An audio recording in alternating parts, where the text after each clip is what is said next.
মধ্যে আমরা ওই বিনিময়ের মধ্যে সক্ষম হব। দেখতেছি, লক্ষ্য করতেছি যে এই সময়ের মধ্যে হয়তো সম্ভব হবে। সবাই সহযোগিতা করুন।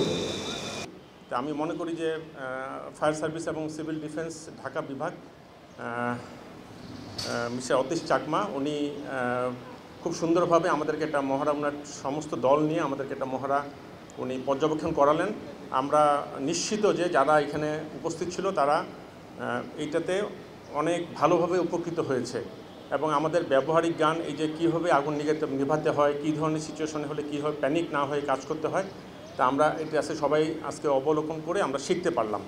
তো ভবিষ্যতে আমাদের এই ব্যবহারিক জ্ঞানগুলো আমরা কাজে লাগিয়ে আমরা ইনশাআল্লাহ এই ধরনের সিচুয়েশন হলে আমরা প্রাথমিকভাবে আমরা কিছুটা হলেও আমাদের নিয়ন্ত্রণ নিয়ে আসতে পারবো। এবং আমি আন্তরিকভাবে মহাপরিচালক ফায়ার সার্ভিস এবং সিভিল ডিফেন্স এবং যারা এদের সাথে ইনভলভ ছিল তাদের সমস্ত সদস্যকে, আমাদের মার্কেটের যারা আমাদের ইনভলভ ছিল এবং সর্বোপরি যারা আমাদের এই সীমান্ত সম্ভার এবং সীমান্ত স্তর মার্কেটে সমস্ত লেভেলের সদস্যগণ, তারা সবাই আসছে স্বতঃস্ফূর্তভাবে এখানে অংশগ্রহণ করেছে। আমি সবাইকে আন্তরিকভাবে ধন্যবাদ জানাচ্ছি। সবাই আমরা এখান থেকে একটা উৎসাহ দিতে পারি। এই আহত ব্যক্তিকে দ্রুত ফার্স্ট এড দিয়ে অ্যাম্বুলেন্সে করে আবার হাসপাতালে নিয়ে যাবেন। সম্পূর্ণ উদ্ধার না হওয়া পর্যন্ত অলরেডি দেখছি 2 জন মানুষকে উদ্ধার করতে সক্ষম হয়েছেন।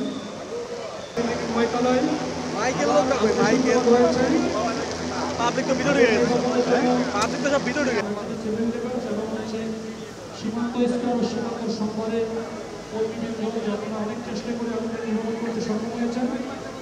এখন তাদের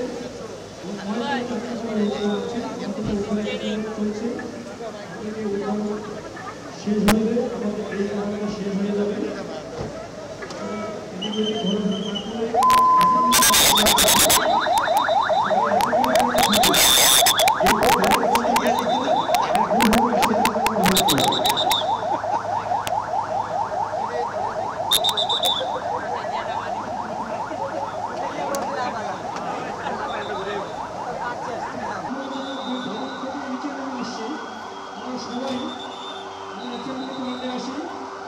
আমরা লক্ষ্য করতেছি রাজশাহী সিভিল ডিফেন্সের 2 জন সদস্য বিভিন্ন ঘটনাস্থলে ভূমিকা হতে যাচ্ছে।